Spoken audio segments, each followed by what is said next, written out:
There are a number of historic events that are remembered on September the 4th. September the 4th traditionally marks the end of the Western Roman Empire in 476 in the Christian era. It also marks this date the founding of the city of Los Angeles in 1781. And also this date, September the 4th, is observed as the day that a newspaper in New York hired the first paper boy, the first news carrier, Barney Flaherty. Now the truth is this, the story may be more legend, folklore of newspapers than actual reality, but it is believed, or it's suggested, that this guy named Barney Flaherty, as a young man, answered an ad in the New York Sun seeking men who could deliver the newspaper. When I was growing up, I was a paper boy. It was for a once-a-week local paper that was delivered only on, I believe it was Wednesdays. And even though it was only once a week, I learned that people could be very particular about where their paper landed. Now, I'm not talking about the paper winding up in somebody's bushes, but I learned very quickly that not getting that paper just a foot closer to the house could be treated like it was a national disaster. And then I thought about people today. Many people read their newspaper online. It's a digital world, and so they don't have it delivered. And for those who do have it delivered, as I do on the weekends, because I enjoy kind of paging through the paper physically, it's delivered by adults in a car, and if I'm being truthful, often with really bad aim. The picture for today is not of Barney, and it is not of me. It is a picture from probably the turn of the past century, just to honor that today, September the 4th, is National News Carrier Day. In his book, Paperboy, the author, Vince Vaughter, writes, "Words in the air blow away, but words on paper last forever." I'm thinking now then of the first reading today from Paul's letter to the Corinthians. And the words that he wrote down centuries ago, they will last forever, not only today. He writes this, "Brothers and sisters, thus should one regard us, as servants of Christ and stewards of the mystery of God." St. Paul did have an occupation. He was a tent maker. You can read about this in the Acts of the Apostles.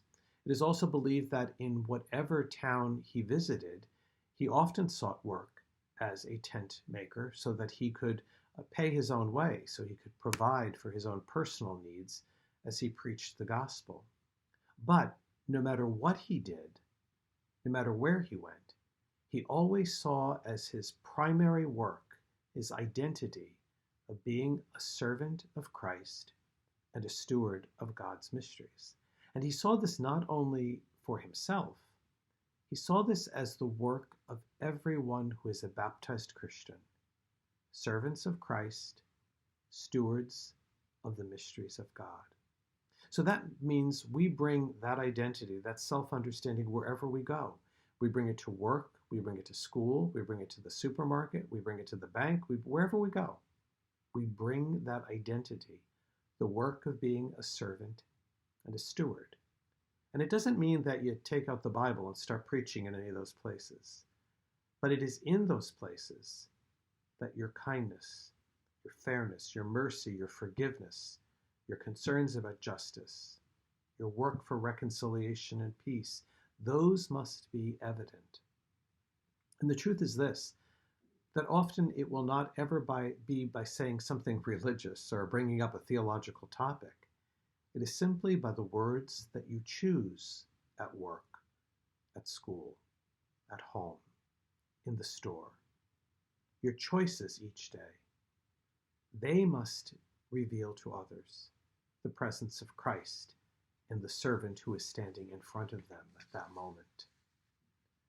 These days we've all developed appreciation, haven't we, for those we are calling the essential workers, and we had previously taken their work for granted. And my concern right now is whether we're going to accept the challenge to make sure that appreciation continues long after this pandemic is in the rear mirror, that we appreciate the work of people, especially those, again, as I said, that we often don't notice. When I was growing up, I was a paperboy. I worked in a restaurant as a busboy and a server. I worked in my grandfather's butcher and grocery shop. And I also worked for a couple of summers in a factory. I worked on the line on one of the machines. All these years later, I do have now a great appreciation for those who work in jobs that we don't always notice, but without whom we could not have the things we take for granted. I think of Barbara Ehrenreich's book from a number of years ago. It's called Nickel and Dimed. And she insisted that if you never worked a minimum wage paying job, you may not have a real appreciation for those for whom a minimum paying wage job is their life. So these days I'm also thinking about people who have lost their jobs on all spectrums of the employment field. Those who are going through very difficult times as a terrible consequence of this pandemic. And as stewards and servants of Christ, we have to advocate for them in their need. That's what it means to be that servant, to do the work of Christ.